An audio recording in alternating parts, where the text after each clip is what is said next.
Hello friends, welcome to my channel study blogs with Shivendra. आज है 27 मार्च 2022। आज हम लोग बात करेंगे 27 मार्च 2022 के मोस्ट इम्पॉर्टेंट क्वेश्चंस के बारे में। पूरी वीडियो ध्यान से देखिएगा। यदि वीडियो आपको पसंद आती हो तो प्लीज़ वीडियो को लाइक, शेयर एंड सब्सक्राइब कर दीजिएगा और उसके साथ साथ बेल आइकन को भी प्रेस कर दीजिएगा, जिससे कि आने वाले वीडियो के नोटिफिकेशन आपको मिलते रहें। चलिए शुरू करते हैं आज के क्वेश्चन को। उससे पहले कल के क्वेश्चन को देख लेते हैं। कल का क्वेश्चन हमारा था कि IQ एयर 2021 विश्व गुणवत्ता रिपोर्ट के अनुसार दुनिया की दूसरी सबसे प्रदूषित राजधानी कौन है? तो दूसरी ढाका है। ध्यान दीजिएगा, मैंने दूसरी पूछा है। दूसरी सबसे प्रदूषित राजधानी तो यह ढाका है।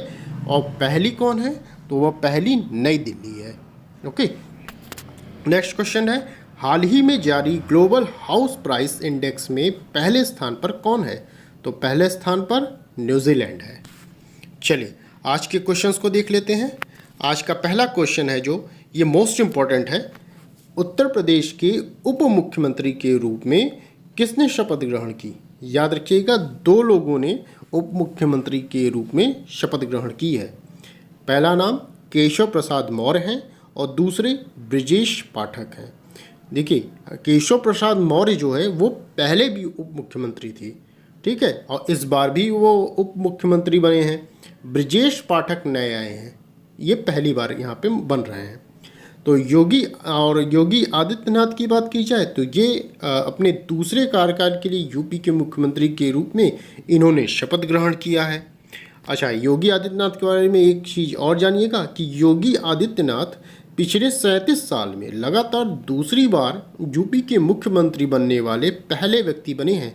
ये इम्पॉर्टेंट है आपके लिए, दूसरी बार यूपी के मुख्यमंत्री बन रहे हैं, ठीक है। अच्छा, यह जब मुख्यमंत्री बनने की बात आ रही है तो अब बात आएगी शपथ कौन दिलाता है मुख्यमंत्री को? तो शपथ दिलाता है उस राज्य का राज्यपाल दिलाता है शपथ। राज्यपाल कौन है हमारे यहाँ यूपी में? आनंदीबेन पटेल हैं राज्यपाल।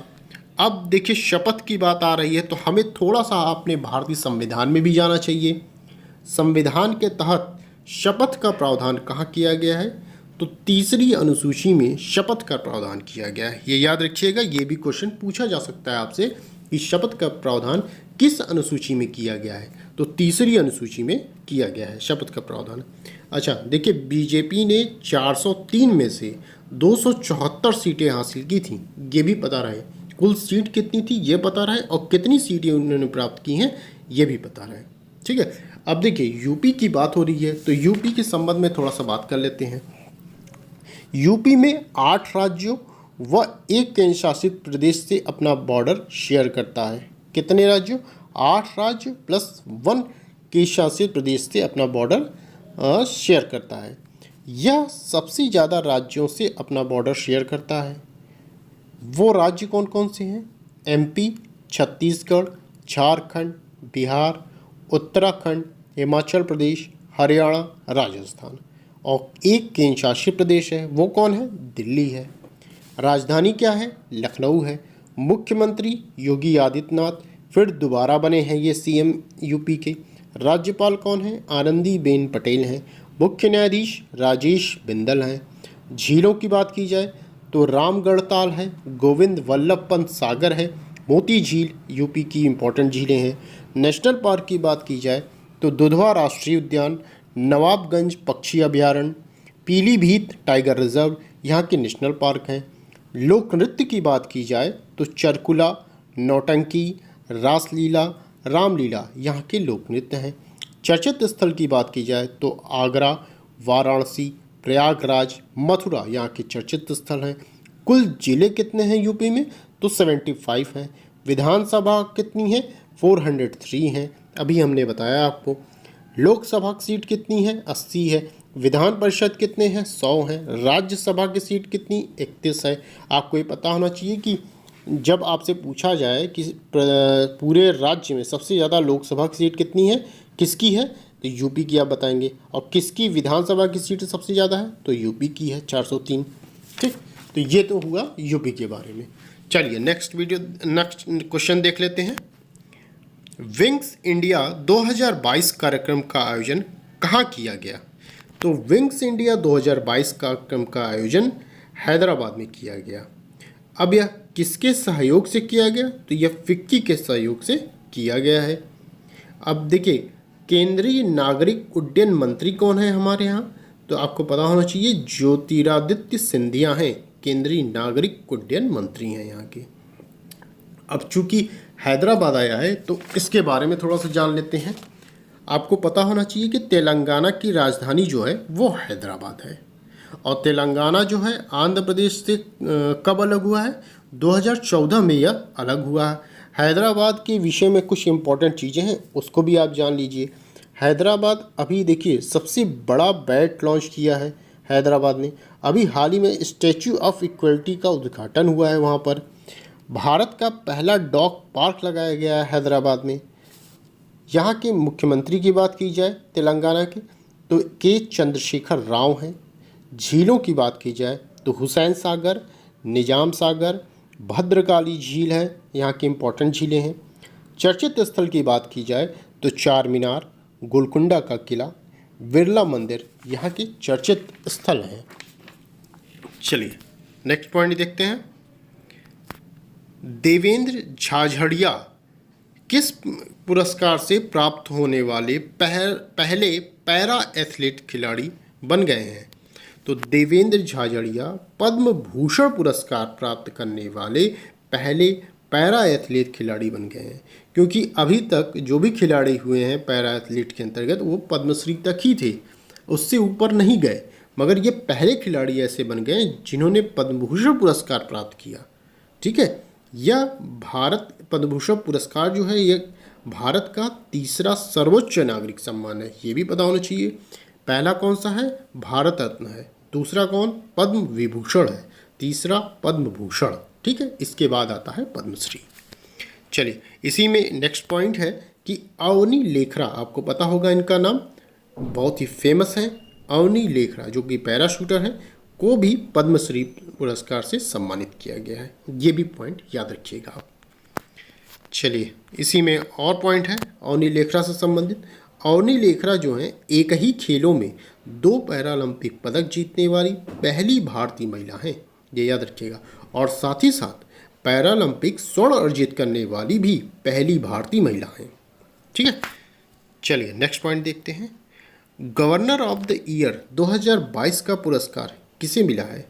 तो गवर्नर ऑफ द ईयर 2022 का पुरस्कार मारियो मार्शल को मिला है। तो गवर्नर ऑफ द ईयर 2022 का पुरस्कार किसको मिला? मारियो मार्शल को मिला। ये कहाँ के रहने वाली हैं? ये चिली की रहने वाली हैं। अब देखिए अन्य पुरस्कार भी हम विगत दिनों में पढ़ चुके हैं, उनका भी रिवीजन कर लेते हैं जल्दी से। देखिए ये जो अभी हम आपको पुरस्कार बताएंगे ये मोस्ट इम्पॉर्टेंट हैं, इनको छोड़िएगा मत। प्रित्जकर पुरस्कार 2022 के किसको मिला? डाई बेडो फ्रांसिस केरे को मिला है। स्पोर्ट्स आइकन 2022 किसको मिला? किस खिलाड़ी को? तो सुरेश रैना को मिला है। जीडी बिड़ला पुरस्कार किसको मिला है? नारायण प्रधान को मिला है। भारत की सबसे भरोसेमंद सार्वजनिक क्षेत्र की कंपनी कौन बनी है? तो कोल इंडिया लिमिटेड CIL बनी है। TX2 पुरस्कार मोस्ट इम्पॉर्टेंट किसको मिला? तमिलनाडु के सत्यमंगलम टाइगर रिजर्व को मिला। इस रिजर्व का नाम याद रखिएगा, सत्यमंगलम टाइगर रिजर्व है, बहुत ही फेमस है यहाँ का, जिसको यह पुरस्कार मिला है। ये इम्पोर्टेंट है। चलिए नेक्स्ट पॉइंट देखते हैं। PM मोदी ने बिप्लोबी भारत गैलरी का उद्घाटन कहाँ किया है? तो PM मोदी ने बिप्लोबी भारत गैलरी का उद्घाटन पश्चिम बंगाल में किया है। कब किया? 23 मार्च 2022 को। 23 मार्च 2022 आपको याद होगा, पिछली वीडियो में हमने बताया था आपको कि 23 मार्च 2022 को ही शहीद दिवस पड़ता है, और शहीद दिवस साल भर में 2 बार पड़ते हैं। ठीक है, तो ये 23 मार्च को इसका उद्घाटन किया गया। क्योंकि पश्चिम बंगाल आया है, अब तो पश्चिम बंगाल के विषय में थोड़ा सा जान लेते हैं। देखिए पश्चिम बंगाल सुंदरवन का डेल्टा यदि पूछा जाए आपसे कहाँ है, तो यह पश्चिम बंगाल में स्थित है। और सुंदरवन राष्ट्रीय उद्यान पूछा जाए तो वह भी पश्चिम बंगाल में है। तो सुंदरवन से 2 चीज़ें, सुंदरवन डेल्टा, सुंदरवन राष्ट्रीय उद्यान। ठीक, चलिए अब इसकी राजधानी क्या है? कोलकाता है। मुख्यमंत्री कौन है? ममता बनर्जी हैं। झीलें की बात की जाए तो मोती झील यहाँ की इम्पोर्टेंट झील है। नेशनल पार्क की बात की जाए तो अभी हमने बताया सुंदरवन राष्ट्रीय उद्यान यहाँ का है। बक्सा tiger reserve most important. Lothian जीव वन्य अभयारण्य यहाँ का है। लोक नृत्य की बात की जाए तो छाऊ लोक नृत्य यहाँ का इम्पोर्टेंट नृत्य है। चर्चित स्थल की बात की जाए तो दार्जिलिंग, सिलीगुड़ी, हावड़ा यहाँ के चर्चित स्थल हैं। चलिए नेक्स्ट पॉइंट देखते हैं हम लोग। मारुति सुजुकी का नया एमडी और सीईओ किसे नियुक्त किया गया है? तो मारुति सुजुकी का नया एमडी और सीईओ हिमाशी टेकुची को नियुक्त किया गया है। ओके, चलिए नेक्स्ट पॉइंट। सरकार ने किस वर्ष तक 220 नए हवाई अड्डे बनाने का लक्ष्य रखा है? तो सरकार ने 2025 तक 220 नए हवाई अड्डे बनाने का लक्ष्य रखा है। अब देखिए हवाई अड्डा आया है तो इससे संबंधित आपको चीज़ें जाननी चाहिए। देखिए केंद्रीय नागरिक उड्डयन मंत्री कौन है? तो ज्योतिरादित्य सिंधिया हैं। अब इनसे संबंधित चीज़ें आप जानिए, इम्पॉर्टेंट है जो कि इनके द्वारा, किसके द्वारा? ज्योतिरादित्य सिंधिया के द्वारा ड्रोन स्कूल का उद्घाटन किया गया था। कहाँ? एमपी मध्य प्रदेश में। इन्हीं के द्वारा ड्रोन मेला का उद्घाटन किया गया था। कहाँ? एमपी में, मध्य प्रदेश में। और चीज़ों को देखते हैं हम लोग। इन्हीं के द्वारा मेडिसिन फॉर स्काई योजना का उद्घाटन किया गया था। Most important. कहाँ? हैदराबाद तेलंगाना में किया गया था। ठीक है, चलिए अब नेक्स्ट पॉइंट देखते हैं हम लोग। अफ्रीका के काले गैंडे के संरक्षण के लिए पहला वन्यजीव बॉन्ड जारी किया गया। किसके द्वारा जारी किया गया? अफ्रीका के काले गैंडे के संरक्षण के लिए पहला वन्यजीव बॉन्ड विश्व बैंक के द्वारा जारी किया गया। ठीक है, बॉन्ड का नाम क्या रखा गया? राइनो बॉन्ड रखा गया। अब देखिए विश्व बैंक आया है तो विश्व बैंक से संबंधित और चीज़ों को जान लेते हैं। विश्व बैंक की स्थापना कब हुई? 1945 में हुई। मुख्यालय कहाँ है? वॉशिंगटन डीसी है। अध्यक्ष कौन है? मोस्ट इम्पॉर्टेंट डेविड मलपास है विश्व बैंक के अध्यक्ष। चलिए नेक्स्ट पॉइंट देखते हैं हम लोग। भारतीय सेना ने किस राज्य की पुलिस के साथ मिलकर सुरक्षा कवच 2 नामक अभ्यास किया? ये भी इम्पोर्टेंट आपके लिए क्वेश्चन है। ठीक है, भारतीय सेना ने महाराष्ट्र पुलिस के साथ मिलकर सुरक्षा कवच 2 नामक अभ्यास किया है। चलिए लास्ट क्वेश्चन देखते हैं हम लोग। लास्ट क्वेश्चन है, इंडियन साइक्रियाट्रिक सोसाइटी का राष्ट्रीय सम्मेलन कहाँ शुरू हुआ? तो इंडियन साइक्रियाट्रिक सोसाइटी का राष्ट्रीय सम्मेलन विशाखापत्तनम में शुरू किया गया। ठीक, तो बस तो ये थे आज की आपके top 10 most important question.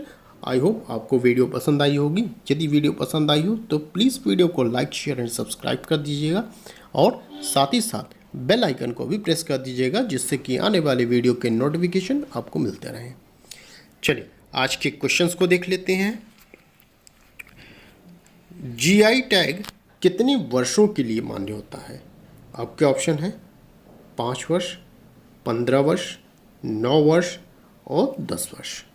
Next question है, चेन्नई सुपर किंग्स अब तक कुल कितनी बार आईपीएल का खिताब जीत चुकी है? आपके ऑप्शन है 7 बार, 4 बार, 3 बार, 6 बार। इन क्वेश्चनों के आंसर आप कमेंट के माध्यम से मुझे बताइएगा कि इसमें से कौन सा सही है। ठीक, तो बस आज के लिए इतना ही।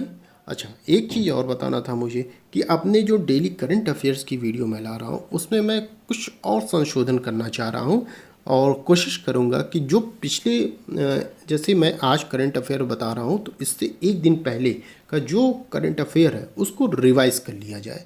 इससे क्या होगा, पिछली की चीज़ें जो हैं वो रिवाइज़ हो जाया करेंगी। तो क्या मुझे ऐसा करना चाहिए? प्लीज़ कमेंट के माध्यम से मुझे बताइएगा तो मैं कोशिश करूँगा कि वो चीज़ करूँ। ठीक, तो बस आज के लिए इतना ही। फिर मिलते हैं नेक्स्ट वीडियो में। Thank you.